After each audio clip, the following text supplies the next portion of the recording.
Hi everyone, thank you so much for joining me today. So first of all, before we get into creating a journal page, I just want to show you the products that I was sent from Funky Fossil Designs. It's the Summer Twilight collection designed by Olga and it's absolutely stunning. It's the first time Funky Fossil have had wow embossing powders, and so I really wanted to just show you the products before I started creating with them. So this is called Lavender Fields, and that's a translucent embossing powder. It's absolutely gorgeous. I have put together a reel which I'll be sharing on Instagram showing the colours on white cardstock, and they're just stunning. This one's called Blackberry, and again it's translucent, but it seems to have some ultra high darker purple elements to it or tones to it, so yeah, really interesting colour when it's down. And this one is Verdant. This is opaque and it's got beautiful gold elements to it as well, so they're just absolutely stunning, and of course they work perfectly with the collection. This is the paper pad. It's 2 sheets of each design and there's 16 designs, and again, as you can see from the flip through, the colour tones match the embossing powders perfectly. There's so many gorgeous elements in the paper pad, perfect for scrapbooking, art journaling, card making, mixed media, however you like to craft. I think there's something for everybody in this paper pad, so yeah, really gorgeous. It's 160 GSM and it's uncoated, so it's perfect for stamping. As part of the collection, there were also 2 stencils. There was a numbers stencil and then this gorgeous, I want to say it's a thistle, but I think it could equally be used as lavender. Now these dies, ephemera shapes, I was really excited about these. I don't have anything like this in my stash, so yeah, again, perfect for making mini books and tags. And then rub-ons. Now I have not used rub-ons since I was a child. And I was really excited to get these. I just thought these would be absolutely fabulous for using in art journal and card making. And again, they're really pretty. And I'm so glad Sarah sent me 2 designs of each because, yeah, it'd be hard to use them otherwise. Now, these are the stamps. There's 2 smaller A6 stamp sets, which are absolutely packed with detail. The squirrel is gorgeous and the fox, they're just really pretty. And then this is the A5 stamp set with that beautiful wildflower spread.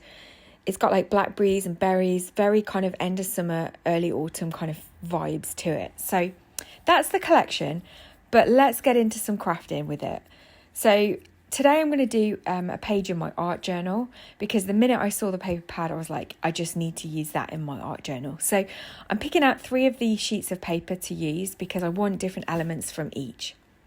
This larger piece, with the text background, I decided I'm going to use that as my background. So I'm just marking on the back with a pencil roughly where the edge of the page is because I don't want to waste any of the paper.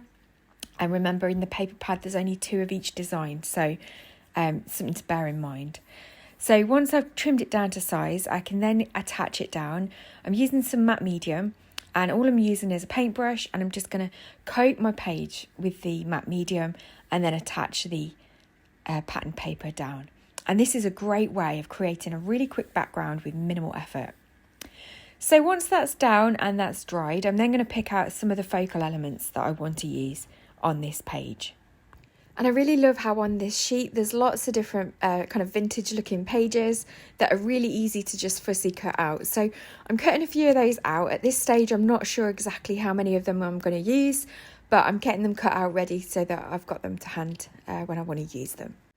For the main focal point on my journal page, I really want to use the house from this piece of pattern paper. And I'm just working out from the ephemera dies which one would be best suited to use to cut it out. And I decided to go with the tag because I really want as much of the house to show as possible. So I'm just trimming that piece down. I've gone and die cut it out.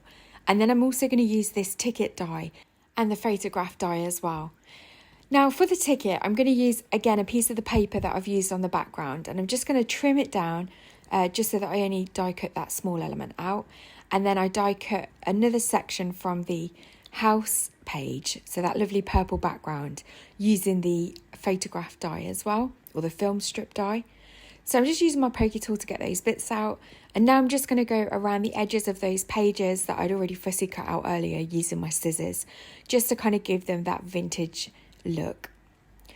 I'm just using my Tonic Studio scissors here, and I'm also crumpling them up in my hand just so that you get a little bit more texture and it just adds to that kind of vintage feel.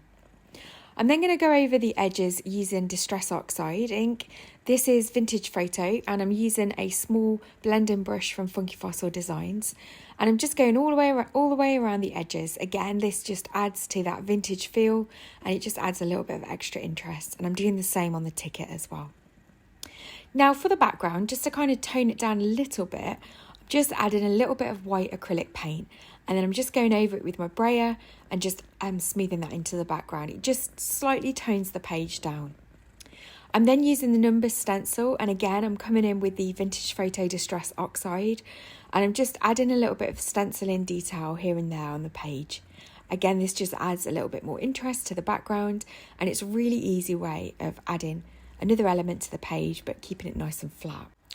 And now I'm going to bring in the rub-ons, because again, this is another great way of adding interest to a page without adding dimension, and they're absolutely stunning. So first of all, I'm just trying to work out my placement of where I want the images to go on the page, because that's going to determine where I choose to put the rub-ons. So as you can see, it just takes me a minute or two of fiddling around just to work out where I want things to go. And once I'm kind of happy with that layout idea, with the tag at the front and the ticket behind, I then can work out which rub-ons I want to use and where I'm going to place them. So first of all, I'm just fussy cutting out the areas of the rub-ons that I'm going to use. Now, and this is the great thing with rub-ons, you don't have to use the whole sheet, and you certainly don't have to use all the elements at once. So once they're all fussy cut out, I then can start working out exactly where I want them placed on the page. And this is the great thing about rub-ons, because they're on clear transparent sheets, you can really get a feel for exactly where that image is going to sit on your page. And then all you do is go over it with the lollipop stick that comes in the set, just until you've got enough pressure underneath it so that the image transfers onto the page. Now, as you can see, there's a tiny little bit that I've missed, and I'm able just to match that back up and then go over it again if I need to. So that's how you apply the rub-ons. So I'm just going to do that with the other elements that I've cut out.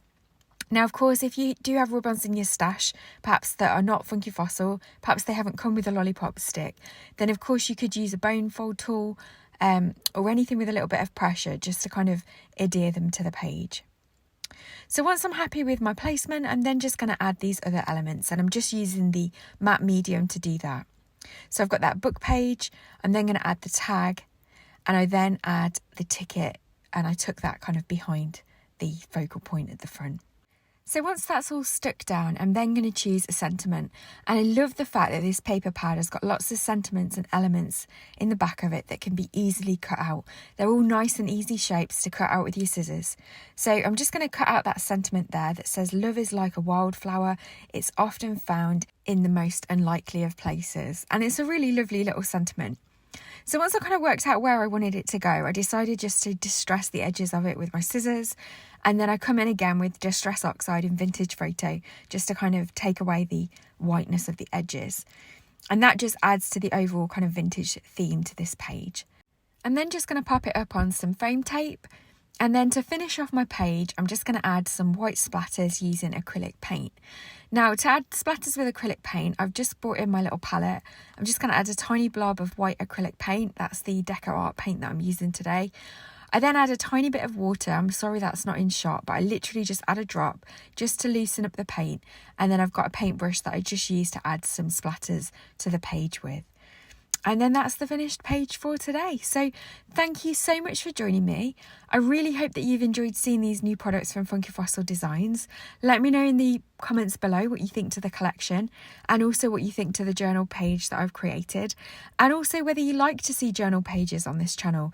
I try to do a little bit of card making and a little bit of art journaling because I do enjoy some mixed media. But yeah, let me know in the comments below, and I'll look forward to seeing you in the next video. Thank you so much for joining me today. Take care.